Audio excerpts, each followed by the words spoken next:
Have you seen that movie where on Netflix where people get injured and a few minutes later they sort of get cured or healed? Or the injury just disappears. It's like some sort of a superhero movie. People with special gifts and special tricks. They get injured, they have like a big cut on the head and they go in the corner a few minutes later. They go like, oh, and it disappears and they're back to normal. Wouldn't that be beautiful if human beings could do it? Like anything can happen to you. You can just go to a corner, focus for a few minutes and boom, you're back to normal. Nice, eh? Nice imagination. Well, it's not an imagination anymore. It is happening, okay? Now, something great is happening in China. The Chinese scientists have discovered a revolutionary bone adhesive. So this is about bones. If you break a bone, okay, the Chinese have discovered something like a bone glue that can repair fractures in as little as 3 minutes. Amazing, isn't it? This is not science fiction. You know, that's why I say we don't know nothing about the world. Like, I don't believe in science. I'm sorry. I know it sounds weird. I don't believe in science. I don't believe in the science that scientists think they know and it's limited. I don't believe in that. I believe there's way beyond science that we don't know. And what we discover, we call it science. What we don't know, we exclude because we don't know. We say scientifically it's not supported because you don't know it. Once you discover it, you call it science. I think there's way beyond science that exists in this world that we don't understand. Like, have they been to the moon? Have they been to the moon and back? I'm just asking, do you believe or not? Okay, do you believe the world is flat? Do you believe the world is round? How do you know that? Have you been there? Did you travel out there and you saw the world? Or was it just the pictures that you saw? I mean, I question everything. I ask a question. I mean, I'm not saying anything. I'm just saying we don't know. There's a lot of things beyond our knowledge that we don't know. And it's. I mean, think about it. Speak to somebody in the 1960s. Tell him that in the future, you will be able to call somebody and see them whilst they travel to Africa. Think about it.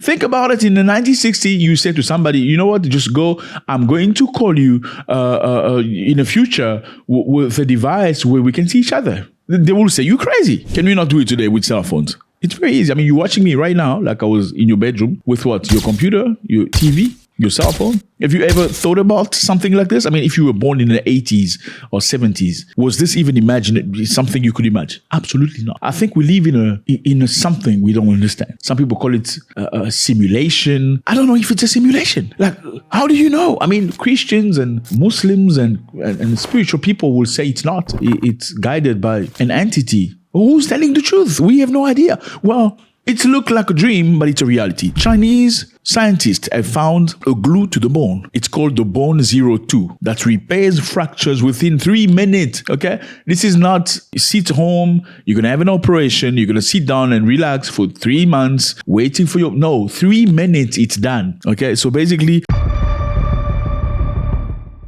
Bone 02 is a biodegradable medical glue that bonds broken bone fragments quickly and safely. So you shatter your bones, they put bone 02 and it gets back together. Isn't that amazing? It's reality. It's not a dream anymore. How it works. They inject through a 2 to 3 centimeter incision, bone 02 bonds to fragments under 3 minutes. I think this is amazing, okay? This is amazing, and I think it's going to create problems. Congratulations to Chinese. We got to talk about these type of things because it's just very interesting, you know? Now, it makes a difference. What difference it makes? It makes things much easier because you don't have to go through operations anymore. You know, lengthy waiting period of knee replacement, hip replacement, retraining the body how to walk and stuff like that. I'm not sure about that, but yeah. It's just a very difficult process. Have you ever had anybody in your family who had rib replacement? It's not an easy experience. It's very hard. The West. How is the West reacting to this? You know, the West wants monopoly. They want to control everything. How are they reacting to this? Now, number one, we need to find out is Bone 02 has challenged a $1.1 billion global industry. You understand? Medics, the way we know them today, has come from the West, at least supported by the West. Okay, so imagine all these doctors, these specialists, bone specialists. All of a sudden you say to them, whatever issue we have, we can treat it with the glue. It's going to fix it. You see how many people are going to lose their jobs. And I'm not saying they're going to all lose their jobs, but at least a big chunk of their job is going away. Do you think they're happy about that? Look, as much as we say doctors are good people and they want you to be nice and all that stuff, but at the end of the day, it's business, okay? They need to make money for their family. Do you think there's any doctor out there that wants everybody to be 100% good, have no disease and nothing? Just sit at home, eat a pie with your family. I mean, Africans don't eat pies like that. Eat pap or fufu or ugali with your family and have no problems where they go to hospitals and there was no single patient. I don't think they like that. I mean, as much as this is very similar with security companies and police and stuff, they want you to be safe, right? But do they really want you to be safe? Because if you're really, really, really, really safe, then there's no use for security companies. You know what I'm saying? I mean, we see countries here with big problems like South Africa. South Africa has like 500,000 security personnel. 500,000. That's a lot of people working as security guard. Okay, I think that was like a couple of years ago. Now there's much more than that. In South Africa, you find more security guard than you find the army and the police combined together. Why? Because there's crime.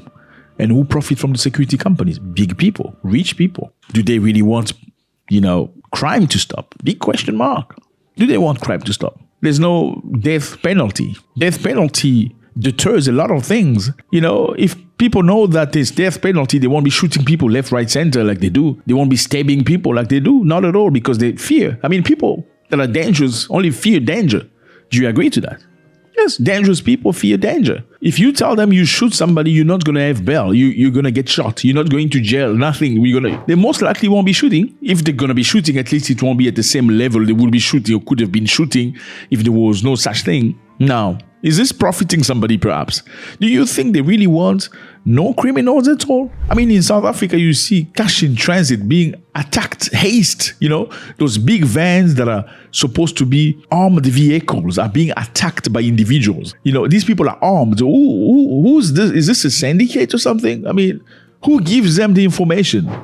This again requires people. Anyway, let's forget about that. All I'm saying is, do the West, are they going to be happy about this? Well, apparently they're showing interest. They say they want to communicate with the Chinese and have a discussion on how they can share the technology. But at the bottom line, I know this threatens a very big company, a very big industry, $1.1 billion a year. It's a lot of money for them to waste. Now, in the past, has China produced anything in the past that was rejected by the West and other people? We're going to check something very interesting. Okay. I mean, look at this. Back in the past, a guy named He Jiaquin edited the genome. Okay, he used technology, right, to edit the genome of twin girls, Lulu and Nana, making them resistant to HIV. Okay, by disabling the CCR5 gene. A man in China found a way to disable a genome that enables HIV in somebody's body. In other words, he changed the body structure in a way that nobody who's been through this change gets HIV anymore. Is this good news or not? Well, he faced backlash, massive backlash, ethical scandal, and regulatory reform. In 2018, he was arrested. He went to jail. The editing was done at embryonic stage, meaning the changes were heritable pass on to the next generation. So in simple English, my friend, so there's a guy from China or something like that who edited, in the laboratory, made a change into babies' genes in a way that they cannot get HIV and their descendants will never get HIV at all. He faced backlash throughout the world and was thrown in jail. Can you explain that to me? I don't know. I mean, can you explain that to me? A lot of people say, well, that is human being editing. How can you clone you? I mean, is that cloning, or you making things in a way that the future has less drama? Because as HIV brought drama into the world, I'm just asking. Now, is there something wrong with finding a way to avoid people having HIV in the future? If this is a mistake, why do you have to send this person in jail? I'm just asking. What message are you sending out there to the world? Are we subjected to a world where actually we are being controlled? I'm just asking. Are we being controlled? Do they have cures to many other things that we don't know about? Is there a solution to many problems in the world, but they cannot provide it to us because it makes life too easy for us? Do we as human beings have to be subjected to adversity in a way that they can control us? I'm just asking. There are many things that can be done in the world. Again, like I said to you earlier, I don't believe in science anymore, but I believe in knowledge. I think there's knowledge, and it's because science has been lying to us. They've been restricting us from knowledge. Okay? Knowledge that is known is called science, that is embedded into science. But there's way beyond science when it's knowledge. Does that even make sense? There's more knowledge to knowledge than there is science. It's only science when the knowledge is controlled. right? I mean, today you can do many things. Please let me know how you feel about the music as well. NATO launched an attack directly on Russia. Fellas, things are warming up very quickly, and this can be going south very quickly. Yes, you heard me right. NATO launched an attack directly on Russia. This is very, very bad. This is very bad because Russia told them, okay, if you try to help Ukraine, you provide them with systems that will allow them to hit us directly. We're going to bombard you directly. Okay? If you try to help Ukraine to touch us in a way that we don't like, trust me, we're not going to go corner. We're going to go direct. We're going to bombard you direct. Let's go. You know, it's very necessary that we talk about this because I know we usually just focus on Africa because I know, our brothers and sisters are all over the world. Some in America, in the Caribbean, in the UK, all over the place. And you want to know about what's happening in the motherland, and we appreciate that. But this is very crucial because, you know, even though we are the same people in separate places, we need to understand what's happening now because this is influential to what's happening in the world. What's going to happen? Okay, NATO has launched an attack against Russia. I know people are not talking about this because Russia has not responded yet. And this is big. How has NATO helped? Basically, what has occurred is Ukraine has conducted an attack on Moscow and some of the sub-region. They were targeting something very specifically. The Ukrainians have destroyed a chemical plant, okay, belonging to Russian. The biggest chemical plant. They have many of them, but that's the biggest chemical plant of the Russians. So the chemical plant is where Russia produces gunpowder. You know, you need gunpowder for your bullets and stuff. That's where they produce most of the explosives.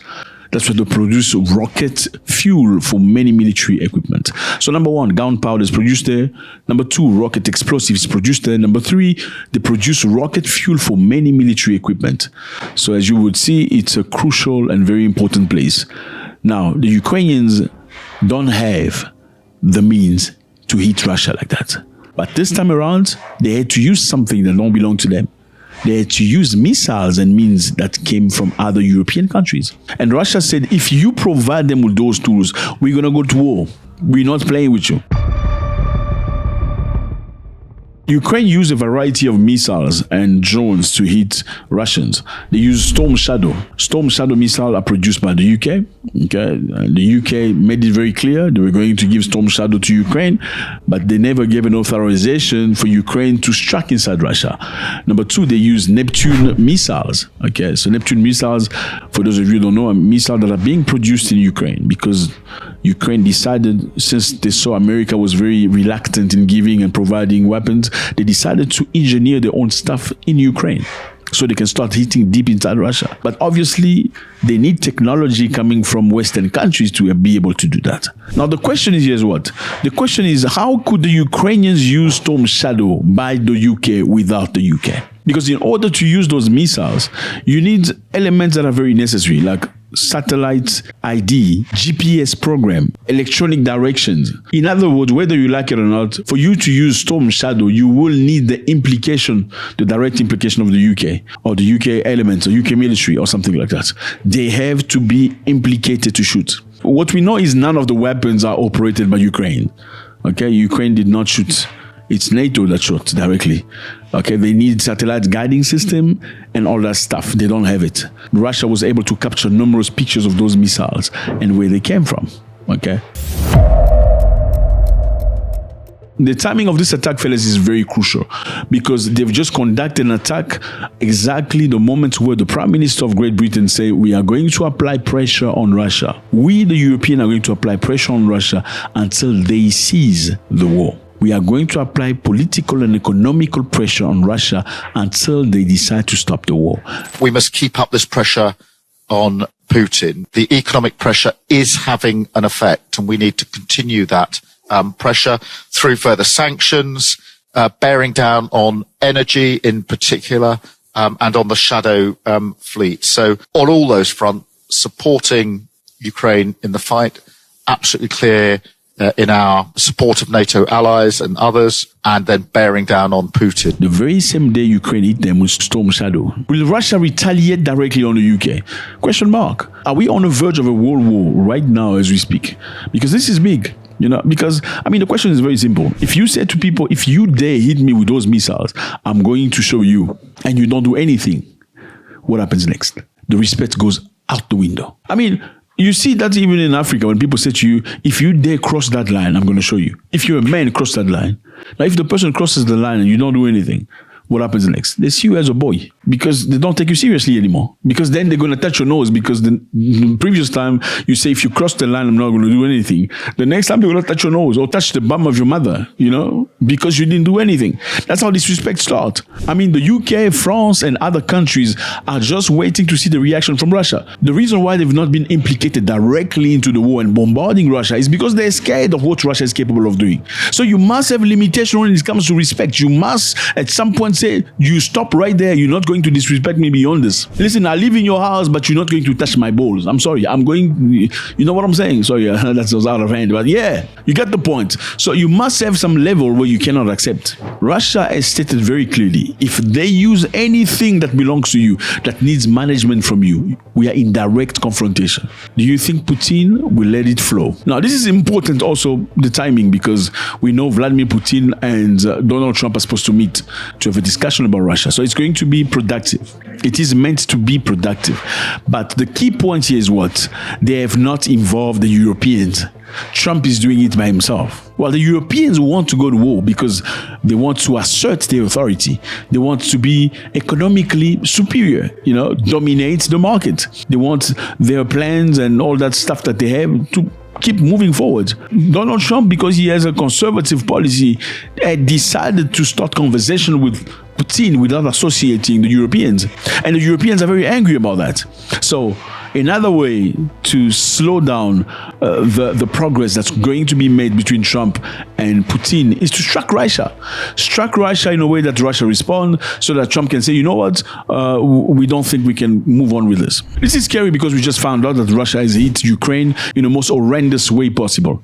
They've hit Ukraine, but only using drones and Iskanders missiles.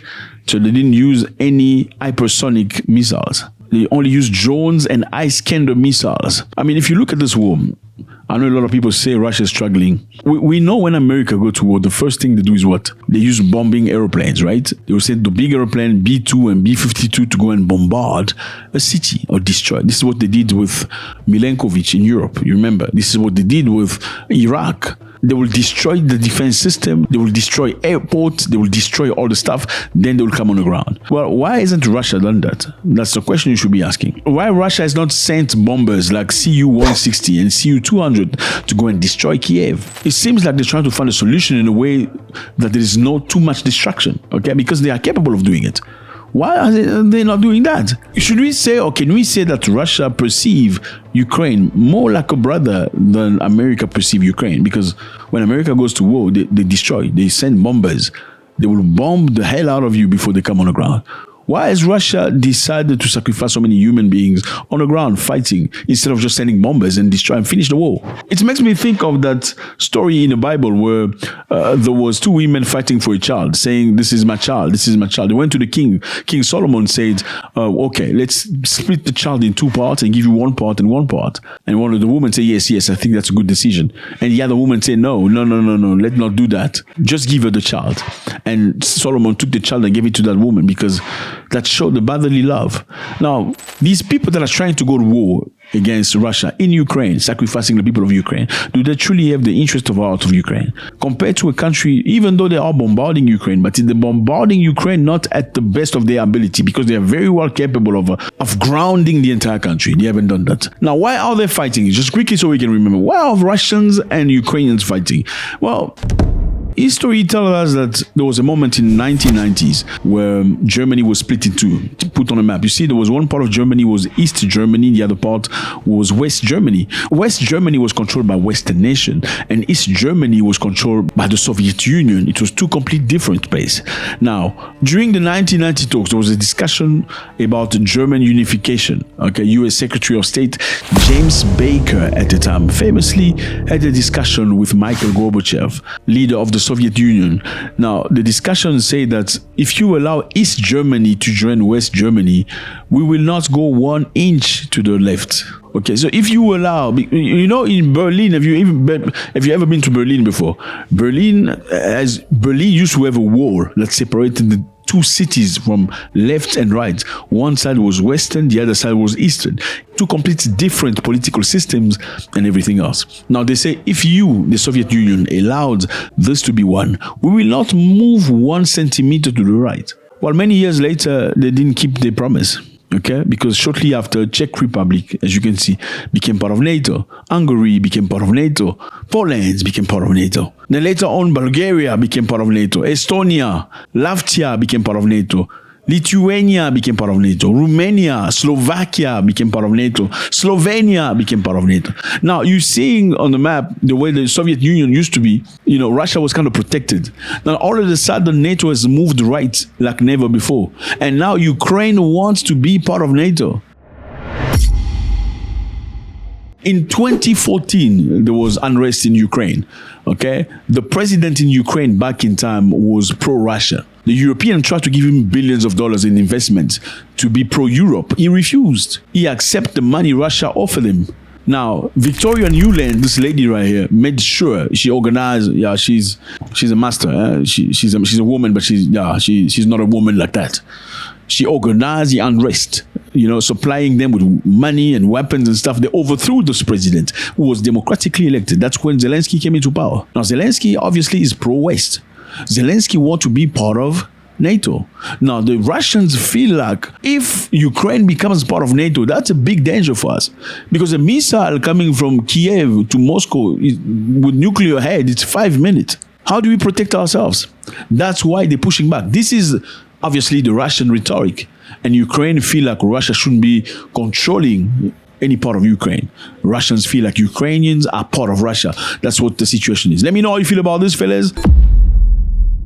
NATO has bombarded Russia directly. Will Russia hit them with something major? Or do you think Russia will not do anything? My other question is this one. If Russia doesn't do anything, isn't that a show of weakness?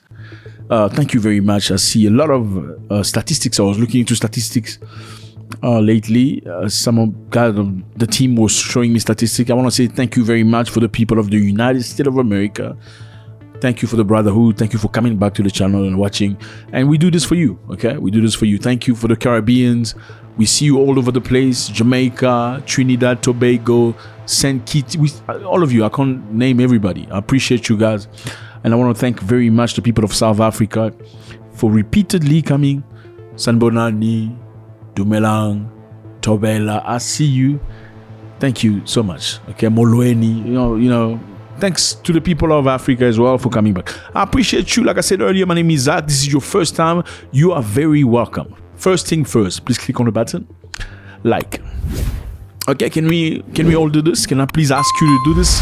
Okay, it costs you nothing. We feel appreciated. It's done. Great stuff. Okay, so today we're talking about something very interesting. You know this guy? Do you know him? Have you seen him before? What's his name? Ibrahim Traore. Great stuff. Okay, you certainly have seen it before. We're talking about this country. This right here is his country. That is called Burkina Faso. Well, Burkina Faso is our subject today.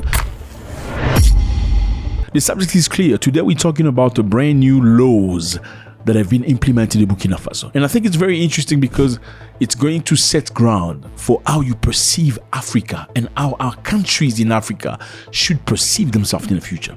Some interesting laws, some of them are spicy, but I'm sure you're going to like them in most cases, okay? Well, let's go to it. First law first, Burkina Faso has adopted a new code of a person. So there's laws about adulthood. We're talking about age, when you get married. There's a law about marriage, okay? When do you get married? How do you get married? There's a law about polygamy. Can you get more wives than you have? Can you reduce the numbers of wives? What are the rules? There's laws about morality. I mean, you can't just do anything anyhow, okay? When you enter somebody's house, there's conduct, codes that you need to follow. So Burkina Faso is not a toilet, okay? So you gotta know exactly what's happening. There's laws about foreigners, how do you behave in Burkina Faso, and many other things. So let's go through this and see what's happening. First law. Okay, the first law, it's about the minimum age of marriage. 18 years old, okay? If you're not 18 years old, you are not getting married. 18 years old for both the genders, with exception in some situation, and I can explain. So basically, in some African countries, in some tribes, okay, you will see people getting married much younger. Okay, they will marry people at 15 years old, 16 years old. And back in time, it was never an issue. Back in time, like our mother's time or your mother's time, probably, we're talking about Africa, was never really a big issue, because for some reason, I tend to feel like Africans back then were much older or more wiser. I don't know, like you look at the Lumumba, the likes of Thomas Sankara and all these people, they were young, they were in the early 30s when they were fighting. You look at the likes of Mama Winnie Mandela of South Africa, when she was fighting for the freedom. At 18, she was already a leader in the neighborhood. Okay, she was impactful. Look at an 18-year-old girl today. If she's not doing makeup videos, she's probably doing some, you know what I'm saying. And look at the men today. Look at the men at 30 nowadays. They're playing stupid games. So they're very different. Now, I'm not justifying necessarily what happened in the past, saying that it was correct. But it seemed like back in time, people tend to be more mature at early age. And again, I'm not saying it's correct. Now, Burkina Faso has stopped that. So from now on, if you're not 18 years old, you're not getting married. Okay? That's what it is. The second new law is about forced marriage. No more forced marriage. You see a lot of that happen in many places. I've heard stories. I've heard uncles talk about stories that you see that lady and that man, they were basically not boyfriend and girlfriend. They got married very early. How? Because their family had a consensus. So basically one family goes to the other family saying, listen, we saw a girl here, we would like her for our child. The family either consents or doesn't consent. In the case of consent, they bring them together, they get married. Now, in most cases, those families seem to be happy. In most cases, apparently at least. We don't know the internal situation. Obviously, there were numbers of people that were unhappy. They were forced to marry people they didn't like. Some people believe there was positivity about that because they feel like people got married with much less body count. If body count is important, I believe a lot of men feel like body count is very important. Many people believe that psychologically, the number of people that have traversed you, a number of people you've let in within your intimacy plays a major role in your mental and spiritual health. Do you agree to that? Well, in most cases, a lot of people agree. And also, with that being said, when people got married very young, they didn't have situations of single parenting, single mother, whatever that is. Back in time, matter of fact, they say when a man impregnated a woman, he was obliged to marry the woman. There was no, they're still young. No such thing. If she's pregnant, she's your wife. There's no such thing. I realized that it was just a sneaky link. There's no such thing as sneaky link because women were trained to protect themselves until marriage. And boys were also trained to be husbands, not boyfriend. I mean, the boyfriend thing is something we've learned from white people. Yeah, boyfriend thing is something imported by the white man. I know, a lot of things, even kissing. Yeah, you never used to kiss. Okay, that I'm joking. One of my friends used to say that. One of my friends said black people never used to kiss each other. They were just jump into the action. No kissing. It was just, with time that people learned how to do that thing. And also the other thing, putting your mouth, look at, this is president of Uganda, say you mustn't use your mouth. Watch that. One of them is what they call oral sex. The mouth is for eating. Okuria, cham. The mouth is for eating, not for sex. We know the address of sex. We know where sex is. So the president of Uganda said the mouth is for eating only, nothing else. Anyway, let's get back on track. So no more forced marriage. Basically, no more forced marriage. Earlier I said there was arranged marriage. There's arranged marriage and forced marriage. These are two different things. Arranged marriage is about agreement. Forced marriage is taking somebody by force. And I'm not saying one is better than the other, but what I'm saying is Burkina Faso from now on will not allow any forced marriage. So the child or the person involved should be willing to do it. And that is a great thing. Next thing is religious marriage. Now, religious marriage will be recognized by the law in Burkina Faso. Congratulations. That's great. Religious marriage will be recognized by the law. In many places, people don't necessarily recognize religious laws or religious marriage. They recognize the state marriage, meaning when you go to see the state agent. Let me explain to you. In Africa, in most cases, people do three type of encounters. The first time is when the man goes to see the lady's family to say, hello, I'm coming to marry your child with his uncle. Obviously, he cannot go by himself. They're going to chase him. The second time is when he goes to pay the dowry. The dowry is what you have to pay to the African woman's family to have her with you. Okay. You can't just take her and go. You can't do that. You can't do that. Now, in most cases, most African countries, by the time you pay the dowry, that is considered as traditional marriage. Okay. Now, in some countries, unfortunately, traditional marriage is not registered by law. It's not legal binding. Now, there's the third marriage, which is the religious marriage or the state marriage, where you are bound by law. Now, the problem with this is what?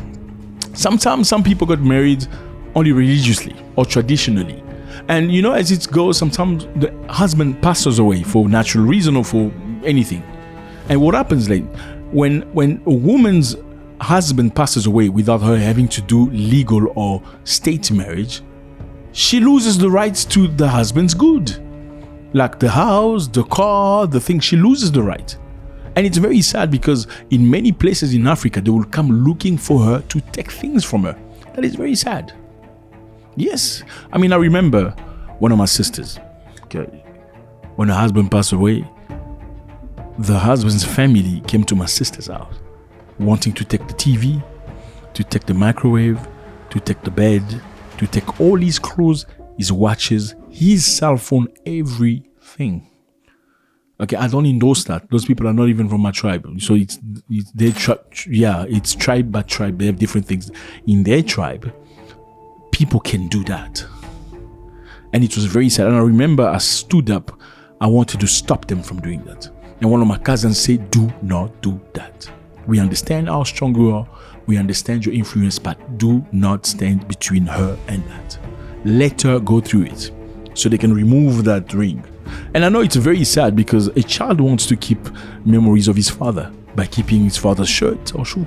Imagine finding yourself in a situation like that where they have to take everything that belonged to your father. You have no memory left. They're probably going to sell it because they're poor. I know. Now, in Burkina Faso, it's very clear now. If they did legal marriage or social marriage or traditional marriage, this is binding. You have no right to come and take anything or remove anything from it's very sad. I know. Look, Africans are not always nice. Not at all. So number 4, I think there's a brand new law about polygamy. Okay, polygamy in Burkina Faso has a brand new law. What does the law say? The law says if you are polygamous, or polygamy, you know what it is, when a man has multiple wives. Burkina Faso say if you married in a monogamy system, you cannot change into a polygamy later by choice. Do you understand? I mean, some people do that. They do that a lot. You see a lot of that in Cameroon, especially. Somebody marries a woman, and in other places as well. Marries a woman, you know what I mean? And they say it's a monogamy. Then after a couple of years, he sees some nyash around the corner and he's like interested. Then he wants to bring the other wife. And when you have the first wife, she's got 2 kids and doesn't have many other places to go, many other options. You say, no, I'm bringing another woman. There's nothing you can do about it.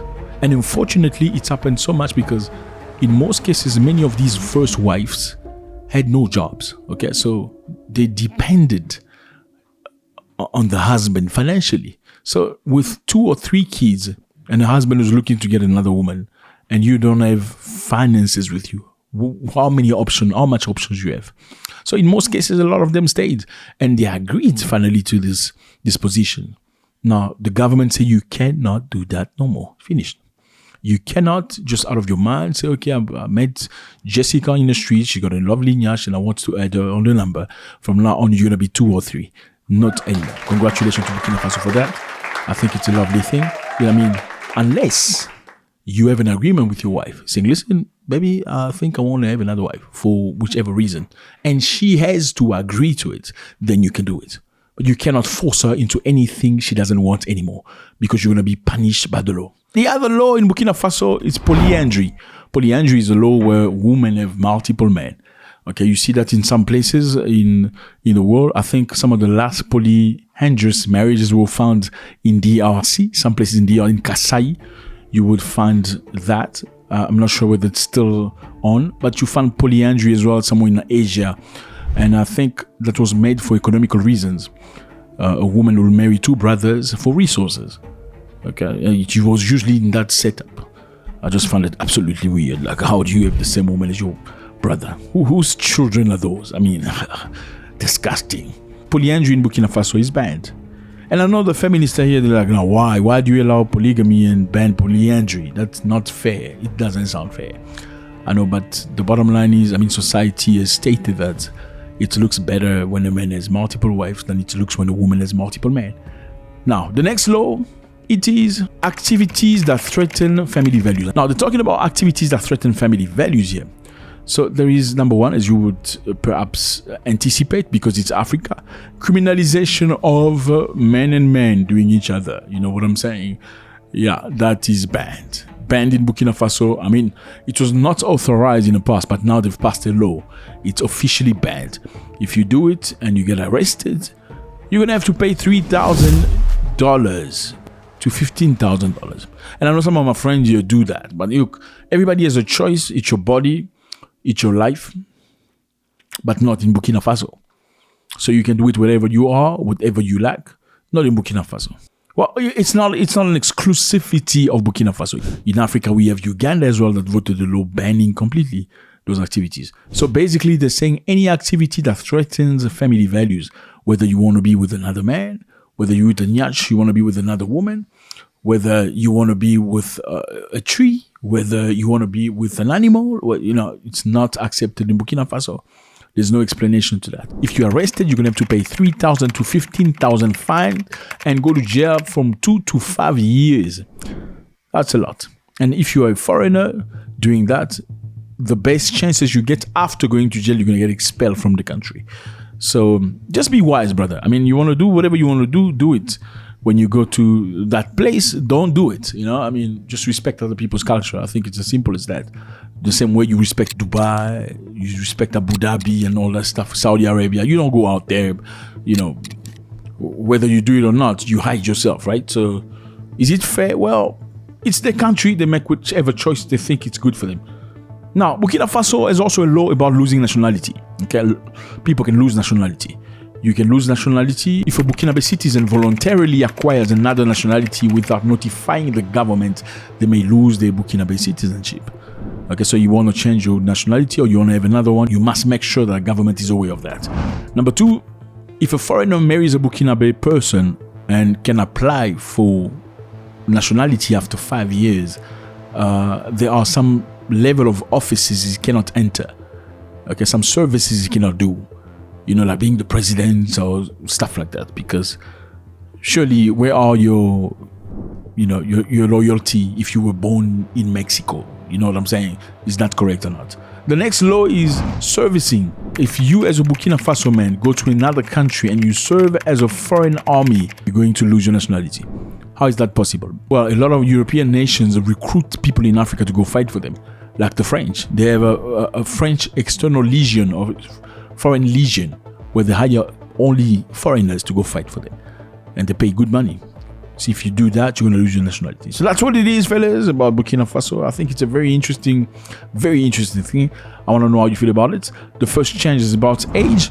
18 years old minimum for you to get married. If you're not 18, you're not getting married. Number 2, they've banned forced marriages. Okay, you cannot be forced into marriage anymore. Number 3, religious and traditional marriage are now recognized. Okay, even African religious stuff is recognized. You can now, by law, be married traditionally. Nobody's gonna come and take your stuff anymore. The other law is polygamy. If you're in a monogamous marriage, you cannot just go pick up a woman in the street and make her your wife without your wife's consent. Unauthorized. Burkina Faso has banned activity between men and men, women and women. You can't, women and dog. You can't do that. You're gonna go to jail, pay 15,000, or go 5 years in jail. Burkina Faso now says if you do certain things, you will lose nationality. You work for an army that is foreign, you lose nationality. If you become a traitor to the country, you lose nationality. If you acquire another nationality without advising the country, you lose nationality. Let me know how you feel about this, fellas.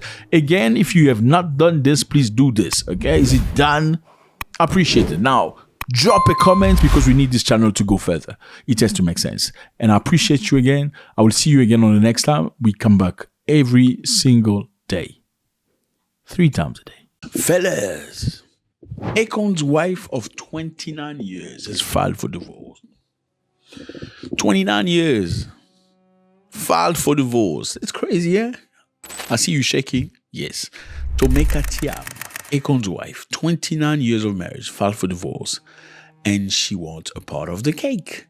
How much is that? She's asking for $100 million in settlement for the divorce. Welcome to the United States of America. It's crazy stuff.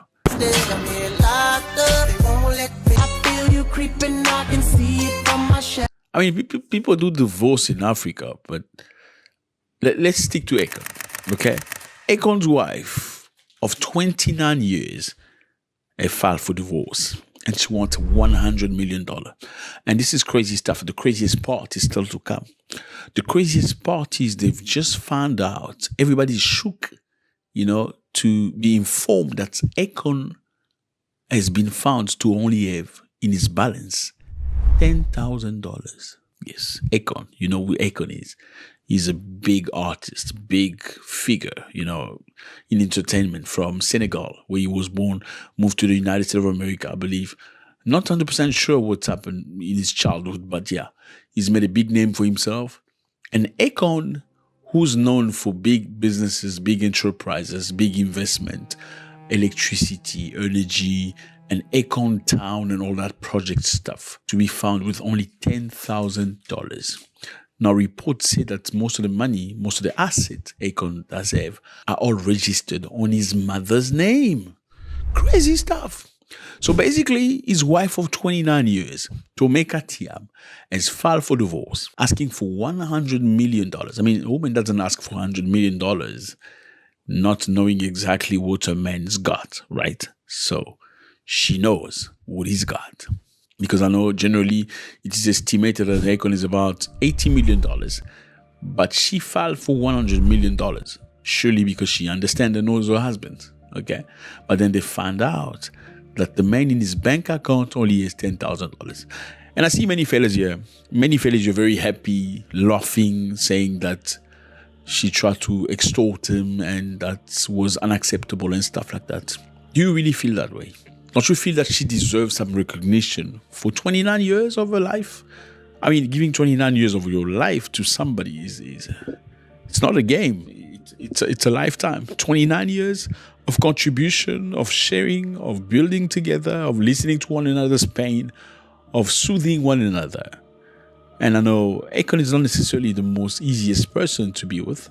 I mean, if you listen to him, he speaks about polygamy and many other things. I mean, there's nothing wrong with polygamy for people who believe in polygamy. It's impossible for a man to be monogamous. It's not in his nature. Yes, polygamy is when you have multiple wives. Okay, you see that a lot in Africa, in many African countries.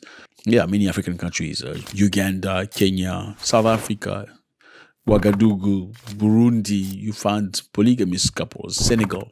Actually, the president of Senegal, this man right here, has got 2 wives. Yes, he's the current president of Senegal. He's got 2 wives. They don't fight each other, okay? They don't fight one another. They're very happy with it. And I think it's easy for them as well because when you are born in an environment where polygamy is normal, it's not crazy at all, okay? It's easy for you to accept it. Just like you're born in an environment where you're Christians, you find it normal, to pray God or believe that God made a woman pregnant and the woman gave birth. I mean, it sounds normal to Christians. It doesn't necessarily sound normal to Buddhists or other people. You hear me out. It's the same for you when you hear a story about Hinduism believing in many gods, different gods. You find it absurd, right? They also find you absurd, trust me. So people tend to believe what they're born into, okay? Naturally. So you being born in a foreign land, I know it's a lot of Americans here and Caribbeans and stuff, don't necessarily understand how could one man have many wives. It doesn't make sense and stuff. Well, there are many things that you do that people find senseless, like men being with other men, women with other women. In America and elsewhere, people will say you need to respect people's choices, right? You can respect people's choices, my body, my choice. Well, many people in Africa find that crazy. Like, how do you do that? How do you do that? You know what I'm saying? In some places in Africa, it's prohibited completely, like Uganda. You cannot allow yourself to be openly a man that likes other men. You will go to jail for that. And if they find out that you sort of trained, if not pushed somebody into liking it, you're going to go to jail big time. And if you have intimacy with somebody and you have the disease that doesn't have a cure and all of a sudden that person turns positive from you, they're going to unalive you. The problem is that, yes, you are disoriented. You have got a problem to yourself. Now, don't try to recruit others now. If you try to recruit people into your disorientation, then we go for you. We punish you. That's number one. But secondly, if you violently grab some children and you rape them and so on, we kill you. And that one I totally support and I will support. So you see, culture is about how you grew up, it's also the environment in which you developed. Well, Akon, where he comes from, it's Senegal. In Senegal, polygamy is normal. And Akon is known to have at least 4 wives, officially. We're not talking about concubines or girlfriends. We're talking about 4 official wives. But you're in a relationship with how many people? I got 4 wives. You prefer BBLs or no BBLs? I don't care. Oh, yeah. All right, cool. 4 wives. Now, how do you become polygamous? Because maybe your father was polygamous. Maybe your great-grandfather was polygamous. Maybe you learned it. But also, you need to have money. Because as much as it looks like, just changing tires, it's not changing tires. This is families you're building with women. Because it's different from dating outside your marriage. It's something you agree upon, culturally and traditionally. Like in Africa, it's a tradition. So it's just a different lifestyle. All your wives are African? Nah, they all American, actually. But you gotta have money for that. Because if you buy a G-Wagon for wife number 1, wife number 2 or number 3 also may want a Range Rover, if not a G-Wagon like the first one. So you need to have the means and the politics. If wife number 1 lived in a big house with a swimming pool, wife number 2 doesn't want to live in a house that doesn't look like a decent house. You know what I'm saying? Now, who is this lady? Her name is Mwekassa. Mwekassa apparently is also originally from West Africa, specifically from Senegal. That's what's reported. Even though she was born in the United States of America, her parents and her roots are in Senegal. Therefore, she understands the culture properly. Now, what could be the reason why they divorced? Well, she says it's unreconcilable problems. I know I didn't say that in English properly. You will excuse me. I'm not English. I'm not British. I can only give you what I got. So you understand the terms. It means they have problems beyond repairs. Okay? They cannot repair this anymore. Now, this is the reason that many people bring forward when either they choose not to repair or they're tired of the relationship or whatever. Maybe it's really that. Now, could Akon have been cheating or, being with other women besides those other women? Question mark. Is Akon a womanizer? Well, we know he doesn't want to have one wife. How many wives for real? Now, big boy, that would always leave the speculation. Really? I like it. I like that people guess. Okay, well, just do this. I have 1. Do you have more than me? Yes, without a doubt. Wow. See, your life is difficult because you got to just focus on one thing all the time. That's difficult? It's difficult, yeah. So the more wives, the better the life. It's easier to focus on more? It's a lot more. Oh, wow. Okay, explain that to me, because it feels like this one that I have, that awesome. Focus, it seems like it'd be harder to focus on more. Well, okay, put it this way.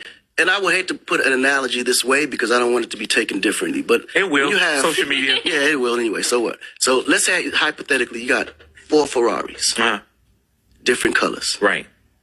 Every day you dress your outfit, you know which one to pull in, right? It makes your life easier. But when you have only one red one, right, then you're like, damn, how am I going to look in this one tomorrow and the next week? Right. So every day is a concentration of how, you know, you can't wear the same outfit every day. But does that make him a womanizer? We don't know, question mark. Was he perhaps brutal or aggressive? Well, that's something we don't know. What are the reasons that will make a woman change her mind after 29 years?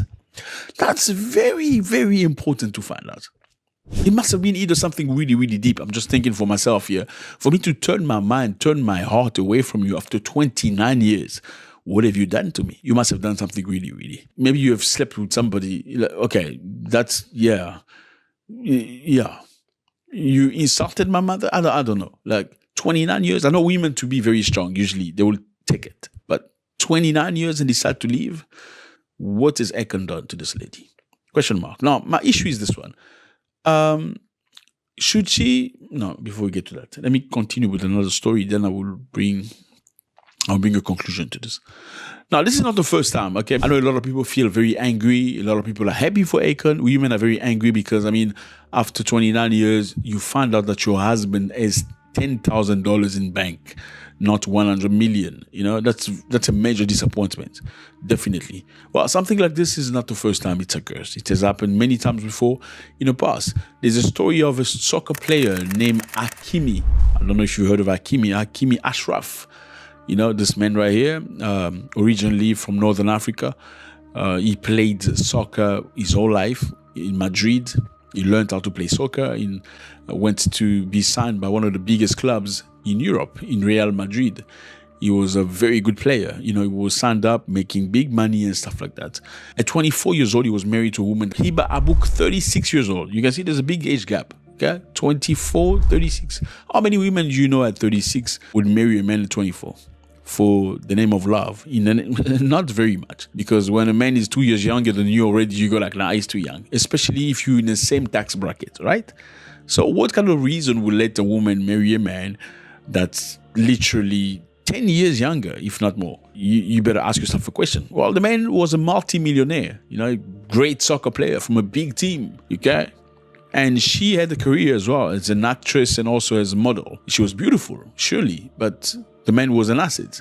Now, after a situation they had, what happened with this man was Ashraf Hakimi was accused of rape by some other lady. Accused of rape, and he denied the allegation, saying he didn't do anything. He wasn't involved. And when he was accused of rape, that's when the woman went and asked for divorce, whilst the court's case was still ongoing.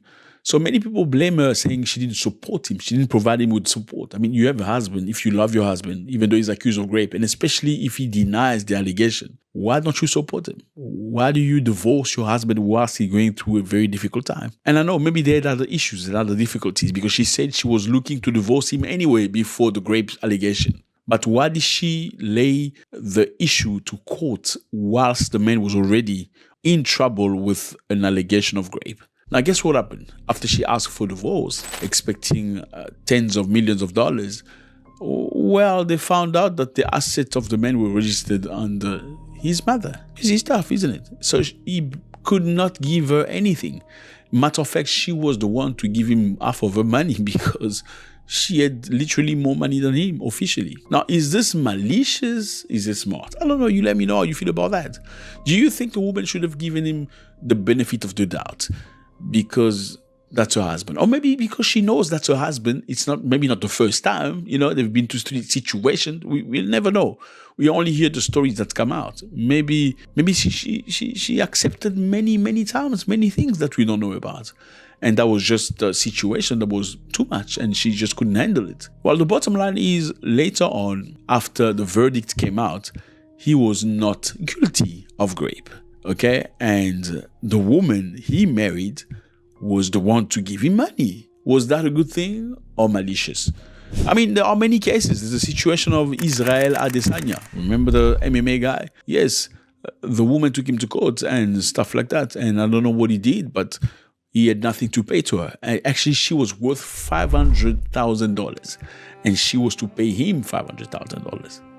Now, my question is this one, okay? There are many people that have put their money into their family's name to shield it from situations like this. I mean, there's Kanye West as well. Kanye West has put money under Donda West, who is his mother, to shield himself into situations like this. Michael Jackson put most of his assets into his family name. Okay, we also have Floyd Mayweather that shielded a lot of his assets, all the properties that he's got under his mother's name. Is this a good thing or not? Now, my other question is this one, fellas. I know a lot of people are clapping, saying, yes, these women are materialistic and stuff like that. When you spend 29 years of your life with a woman who clearly has contributed greatly into your life, you don't think she deserves money from you or assets or good things from you? Like 29 years of your life, you've been out there fighting, battling the world. You've won big fights in life. You've made a lot of money and you built empires. You don't think she deserves? Would you really show $10,000 to a woman that have contributed 29? I mean, let's say she was a bad woman. Who would stay with a bad woman for 29 years? I'm just asking you a question. Look, women can endure very, very long. Women can accept a lot of negative things for long. Men cannot. When a man is over you, you're gonna see it's done. A woman can stay with you for a long time, even though, she can say, oh, maybe tomorrow. Men don't know how to do that. Okay, so if she was really, really bad to Akon for 29 years, I think 29 years is a long time for a man to get rid of you. Do you agree? Now, do you think she deserves money out of this man or not? Well, maybe $100 million is a lot of money. Okay, some people will say, if you truly love your man, would you ask him for $100 million? Or are you just trying to milk him out and dry him up? Because some women, we know, we've seen it in many situations where they say, because he's cheated on me or he's done me wrong, I'm going to take everything he's got. Do you think her intentions were perhaps to take everything he's got? Therefore, Akon also thought forward before she thought on how to bring him down. He protected himself by shielding himself. Now, my other question is this one. Do you think if she really, really loved him, she would have asked for $100 million? Or she would have just asked for, okay, I just want $20 million perhaps. I just want maintenance enough so I can have a decent life. My take is very simple. I believe if somebody contributed greatly in your life, they deserve to be looked after. No doubt about that. Matter of fact, I have a friend of mine that was going through divorce and stuff like that. And he had multiple houses. And even though his wife left him for another man, she thought she would be entitled to half of his assets. And because he did not leave the house, he did not do anything wrong, just to say that she didn't deserve anything, none of the houses, and nothing. I told him, brother, this is the mother of your children, okay? You have multiple houses. It doesn't hurt you to just give her one. You've gone through justice. Things are clearly on your side because you were the good person here. Don't take everything from her. This is the mother of your children anyway. You've got, I don't know how many kids you got together, like more than 3. That's already a lot. You've been through a lot. You've traversed many things for many years. It's okay. You have multiple houses. Let her be with one. Because the bottom line is your children are probably going to sleep there from time to time, if not all the time. You know what I'm saying? Let me know how you feel about this. Is this clever or not from Akon? Do you think she suffered a lot and she's protected him for way too long? And she deserved to be looked after? Or do you think maybe $100 million is too much money and she had other plans? Do you think a woman can love you for 29 years and hate you after 29 years to a point where he actually wants to shut you down and take everything you got? I want to know how you feel about this. God bless.